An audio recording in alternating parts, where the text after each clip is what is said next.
Nah, jadi teman-teman ini kan lagi apa? Lagi banyak isu ada El Nino, La Nina.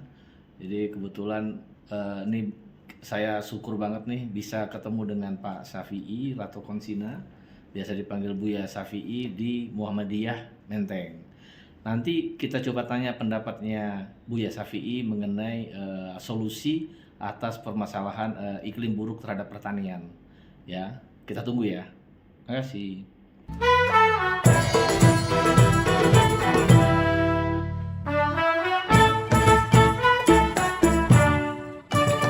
Ini dengan Pak Syafi'i atau lebih ini dipanggil dengan Buya Syafi'i.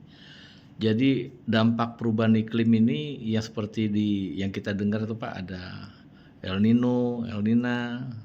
Itu buat pertanian itu kira-kira solusinya apa Pak? Ya, yang pertama El Nino. Ya, El Nino berarti kekeringan.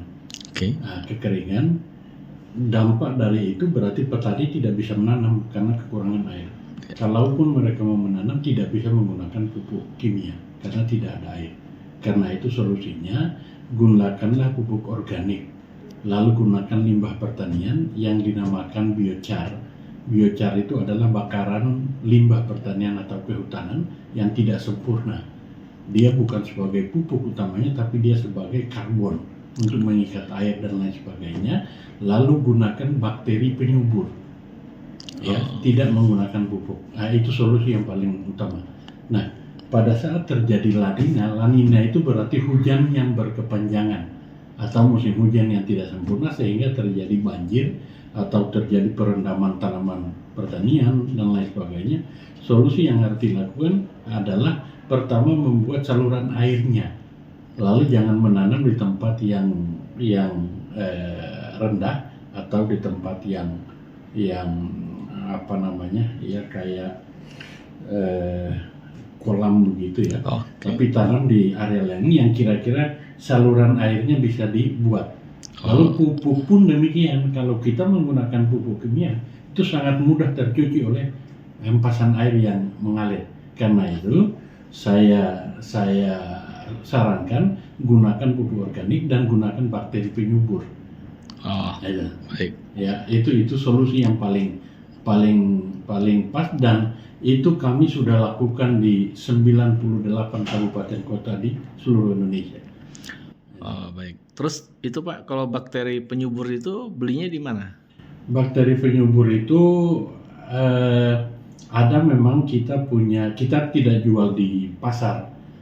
Karena itu kita bukan pabrik, kita bukan produsen, tapi kita punya laboratorium.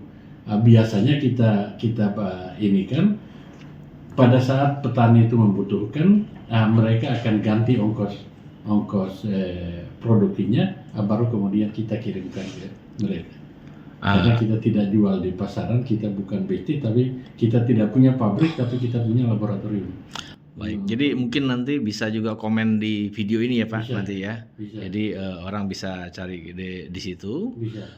Terus kalau misalnya mereka membuat, kira-kira mungkin nggak Pak?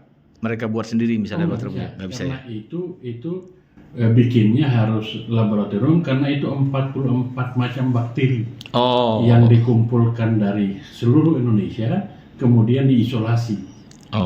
Jadi nggak bisa bikin sendiri, bukan kemudian kita bikin dalam satu media lalu dimunculkan, enggak. Tapi itu karena itu isolasi. Jadi, baik. Jadi harus by pesan, ya kan, baru kemudian dibuatkan. Baik. Nah, dengan menggunakan itu, petani pun tidak perlu lagi mikir masalah tanah yang asam, ya. Jadi harus gunakan kapur karena ada 6 jenis bakteri yang kerjanya bisa menetralkan itu. Jadi tidak perlu menggunakan kapur, insya Allah tanahnya akan dengan sendirinya ini. Nah, di musim kering itu juga ada 6 bakteri yang tugasnya untuk mengabsorpsi air, menyediakan air bagi akar tanaman pada kondisi yang tidak menguntungkan sama sekali. Siap. Ya, siap. Mengerti Pak. Oke, terima kasih banyak Pak Syafi'i. Nanti saya posting, nanti kalau ada yang tanya-tanya nanti saya forward ke Bapak. Baik. Terima kasih Pak. Assalamualaikum. Waalaikumsalam.